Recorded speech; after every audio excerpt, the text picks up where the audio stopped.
Disclaimer. They call me AG, and no, that's not the chemical symbol for silver, though after researching what's about to happen in precious metals markets, maybe it should be. I'm your Asian guy bringing American financial intelligence, and today we're talking about why Bank of America thinks silver is heading to $135 while everyone else is distracted by gold's glory. Let's dive in. Picture this. You're scrolling through financial news in early January 2026, and silver just hit $76 an ounce. That's a 150% gain in a single year, the kind of explosive move we haven't witnessed since 1979, when a pair of Texas billionaires tried to corner the entire global market. But here's what should grab your attention. Bank of America, as commodity analysts are telling their clients, this rally has barely started with price targets reaching as high as $309 per ounce if historical patterns repeat themselves. Most Americans watching the markets have been laser focused on gold's remarkable climb to $4,460. Celebrating new all-time highs, while silver quietly stages one of the most aggressive comebacks in commodity history. Think about the last time you heard mainstream financial media dedicate serious airtime to silver. It's treated like gold's forgotten little brother, the metal that manufacturers use, and investors occasionally dabble in when feeling speculative. Then something happened on January 2nd that changed everything. Venezuela's military crisis escalated overnight. And within hours, our markets witnessed silver prices jump 4% in a single trading session, while gold moved less than 2%. That kind of outperformance during a geopolitical shock tells us something fundamental has shifted in how global investors view silver's role as a safe haven asset. According to commodity strategists at major Wall Street banks, this exposed the extreme sensitivity of silver markets to any disruption in our increasingly fragile global supply chains. Here's where the story gets interesting. We're currently experiencing the 5th consecutive year of global silver supply deficits, meaning the world is consuming more silver than miners can pull out of the ground. The Silver Institute's latest report shows this is not some temporary blip. It's a structural imbalance driven by an explosion in industrial applications most people don't even realize exist in their daily lives. Every solar panel installed on American rooftops contains silver paste that conducts electricity more efficiently than any alternative material. Your smartphone, your electric vehicle, your laptop, all depend on silver's unique properties. The U.S. Geological Survey estimates industrial demand has grown by 38% over the past 5 years, driven primarily by renewable energy and 5G infrastructure. And unlike gold, which mostly sits in vaults, about 60% of silver gets consumed in manufacturing processes, where it can never be economically recovered. Now let me tell you about a decision that happened quietly in 2025. China, which produces between 60 and 70% of the world's refined silver, imposed export restrictions on the metal. Not an outright ban, that would have triggered immediate panic, but administrative controls that significantly tightened the flow of Chinese silver into international trading hubs. The Chinese Ministry of Commerce justified these measures as necessary for our national security and industrial policy objectives. The same language Beijing uses when restricting rare earth elements and other strategic materials our technology sector depends on. Think about what this means. The country controlling the majority of global silver refining capacity has decided to keep more of that metal within its borders, right as worldwide demand accelerates and mine production struggles to keep pace. According to the World Bureau of Metal Statistics, this combination has created the exact conditions that preceded silver's legendary 713% explosion between 1979 and 1980. But here's what makes the current situation potentially more explosive than that famous episode. Back then, silver's rally was driven primarily by speculative forces, wealthy investors manipulating prices through futures contracts. Today's dynamics are fundamentally different because industrial demand provides a floor under prices that didn't exist 45 years ago. Solar panel manufacturers can't simply stop using silver if prices rise. There's no viable substitute without redesigning entire production systems. This creates what commodities traders call inelastic demand, that forces buyers to pay whatever price the market demands. The math behind Bank of America's price targets isn't based on wild speculation. Their analysts are looking at the gold to silver ratio, which currently sits at 57 to 1. Throughout history, this ratio has compressed dramatically during major precious metals bull markets. It fell to 32 to 1 in 2011, when silver briefly touched $50, and it collapsed all the way to 14 to 1 during the 1980 blow-off top.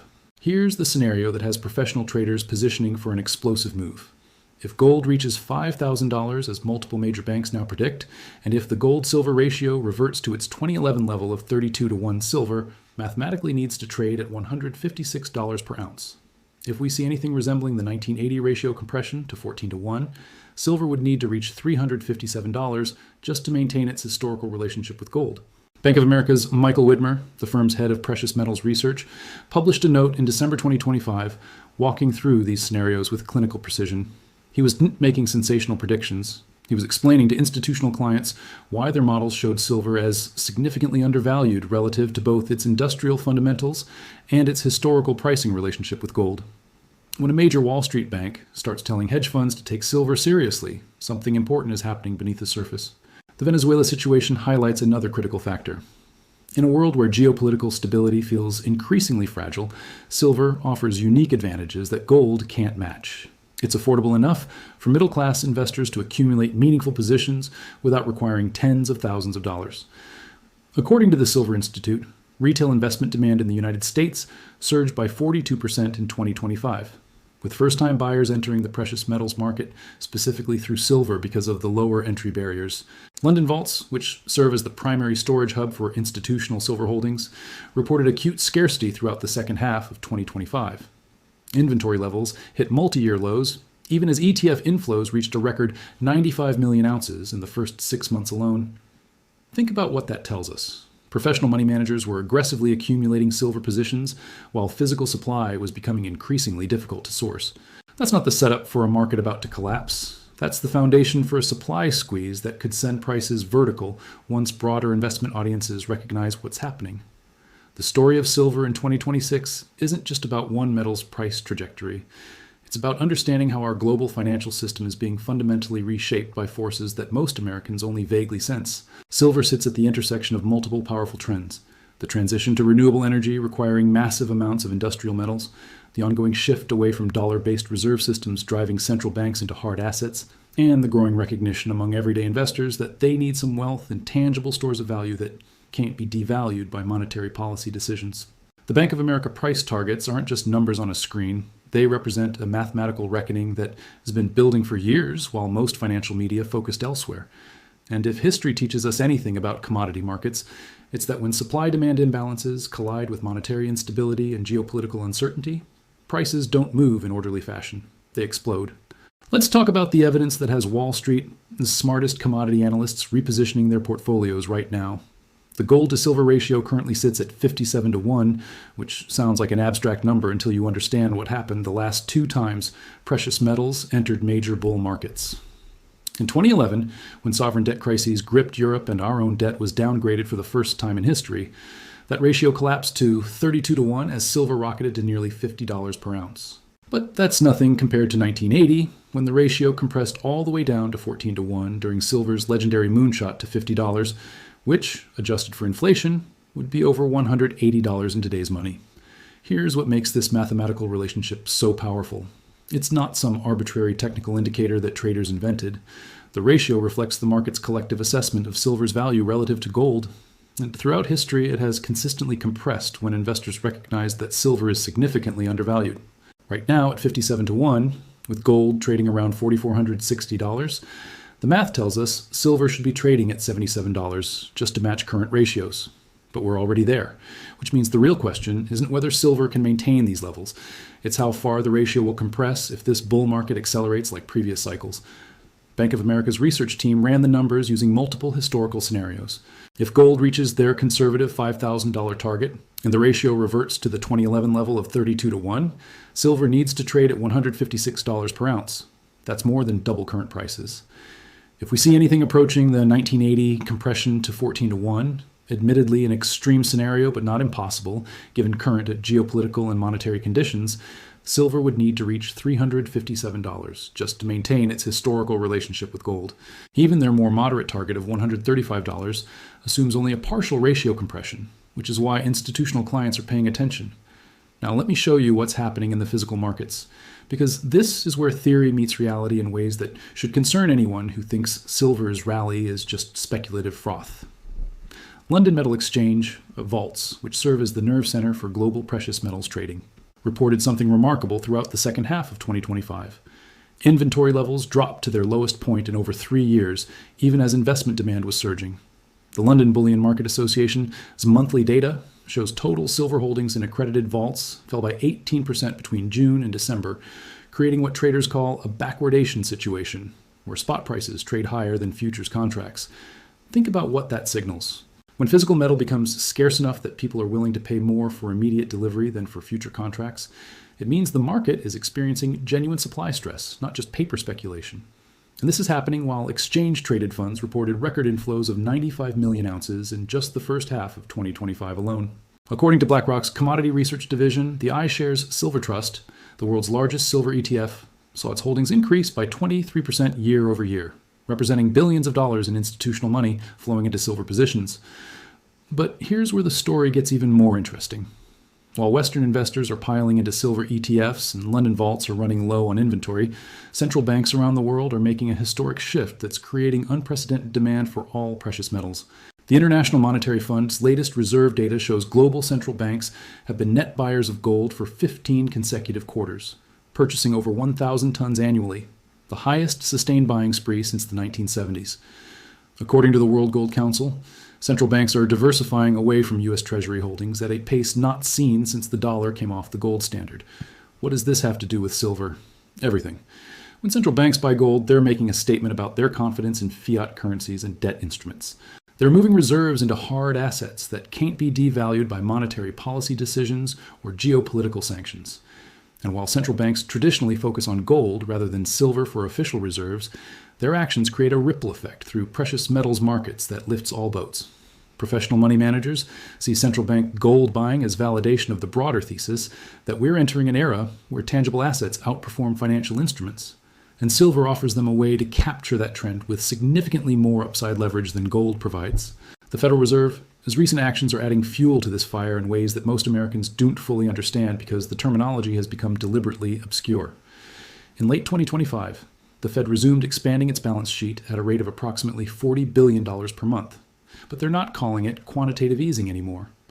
According to Federal Reserve Bank of New York statements, this balance sheet expansion is characterized as technical operations to maintain sufficient reserves in the banking system. Whether you call it QE or not, the result is the same. The Fed is creating new dollars and injecting them into our financial system, which historically has been rocket fuel for precious metals prices. Here's what should really grab your attention. While the Fed is expanding its balance sheet and maintaining interest rates that are negative in real terms after accounting for inflation, the incoming Trump administration has signaled support for what they are calling unorthodox fiscal policies that include potential pressure on Fed independence. Multiple statements from Trump's economic advisors in December 2025 suggested the administration wants more influence over monetary policy decisions, breaking with decades of central bank autonomy. According to analysis from the Peterson Institute for International Economics, any erosion of Fed independence would likely trigger a crisis of confidence in dollar-denominated assets and accelerate the flight into hard assets. This is the exact monetary debasement cocktail that sent precious metals parabolic in the 1970s, a central bank creating money to finance government spending while political pressures undermine institutional credibility. The difference is that today's starting point features far higher debt levels, more sophisticated financial markets, and a global reserve system already showing cracks that didn't exist 50 years ago. Silver is smaller market size compared to gold, roughly $75 billion versus $14 trillion, means the same amount of investment money flowing into precious metals has a dramatically larger price impact on silver than on gold. The solar industry alone is consuming over 140 million ounces of silver annually, according to the Silver Institute's latest industrial demand survey, and that number is projected to grow by at least 15% over the next 2 years as renewable energy mandates take effect globally.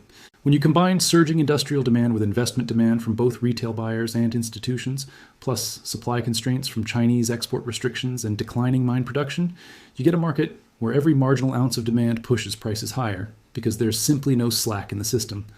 Professional commodity traders are watching these dynamics converge and positioning accordingly. Open interest in silver futures contracts on the COMEX exchange reached its highest level in 18 months during December 2025, suggesting sophisticated money is building significant long positions.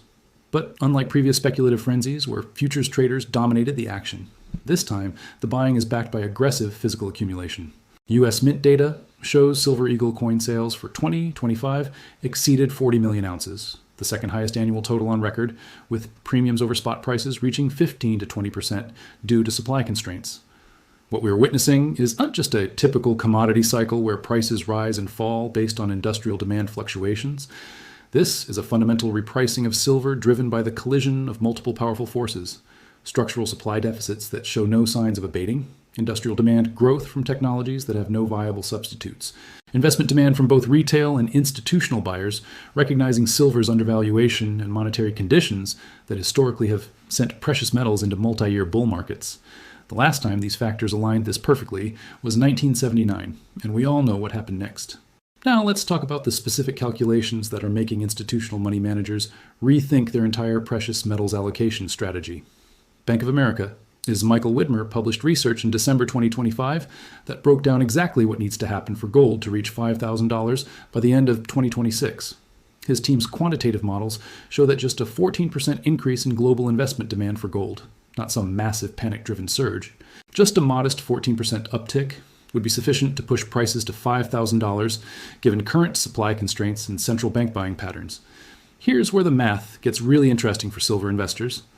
Professional investment portfolios currently hold an average of just 0.5% in gold and precious metals allocations, according to State Street Global Advisor's latest institutional holdings survey. That's 0.5%. Meanwhile, modern portfolio theory and multiple academic studies suggest the optimal allocation to gold for risk-adjusted returns should be somewhere between 5 and 30%, depending on risk tolerance and market conditions. Think about what happens when institutions start rebalancing from 0.5% toward even the conservative end of that range. If professional money managers increase their precious metals holdings from current levels to just 5% of portfolios, still well below the optimal range, that represents a tenfold increase in institutional demand. And here's the kicker. When that money flows into precious metals, silver will capture a disproportionate share because institutions recognize the mathematical leverage it offers over gold. A $5,000 gold price with even modest ratio compression to 40-1 puts silver at $125. That's not speculation.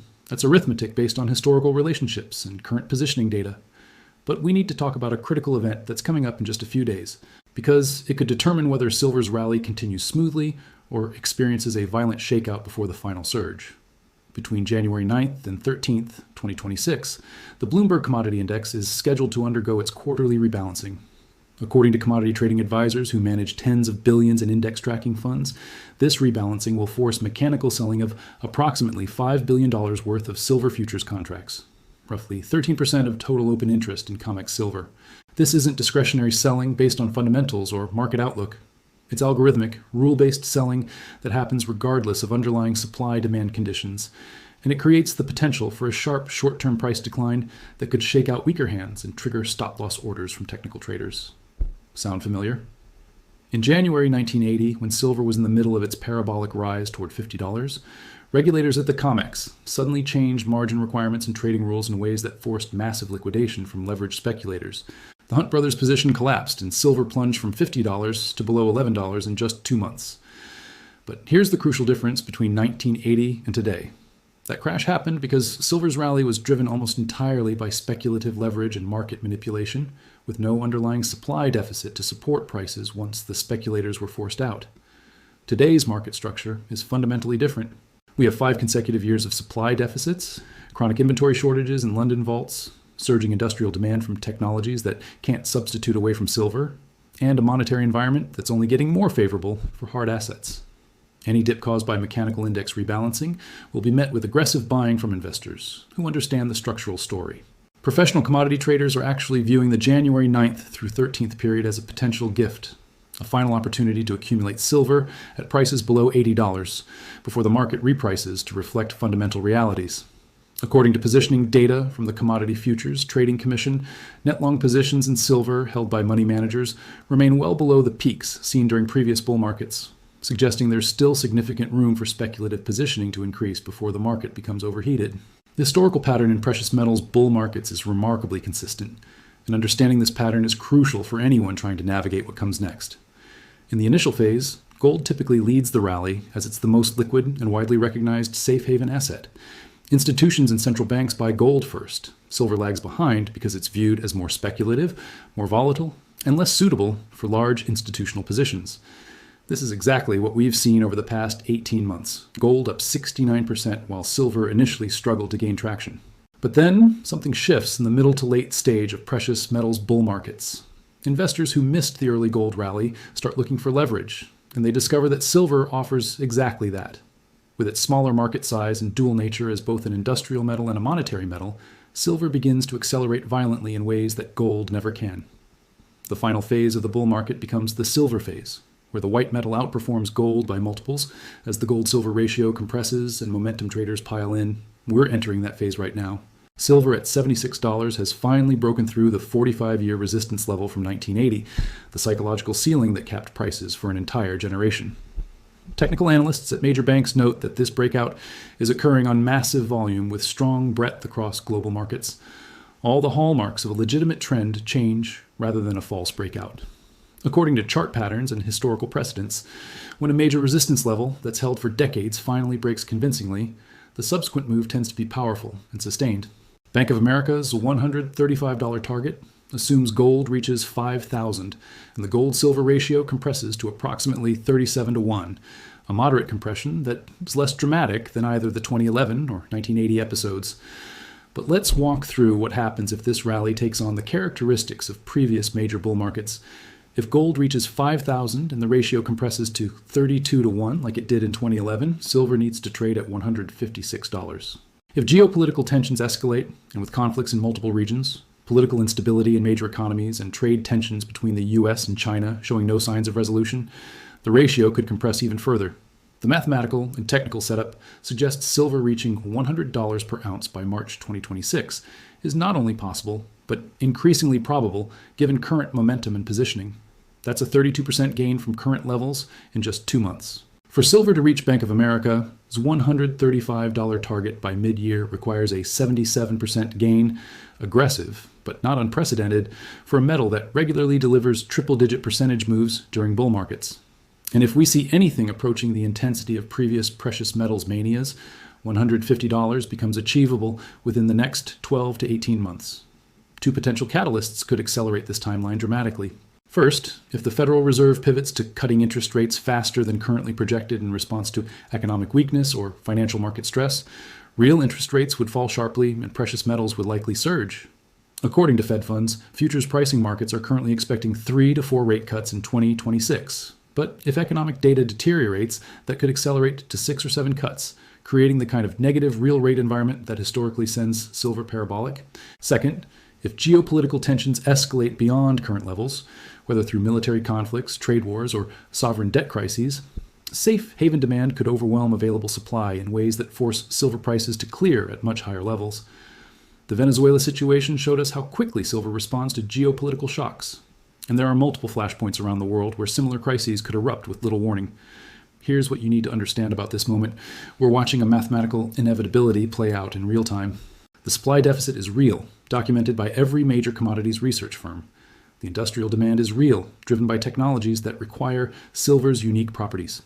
The investment demand is accelerating as both retail and institutional buyers recognize the opportunity. And the monetary backdrop, with central banks creating money, governments running massive deficits, and geopolitical stability deteriorating, is textbook bullish for precious metals. The Bank of America targets aren't predictions pulled from thin air.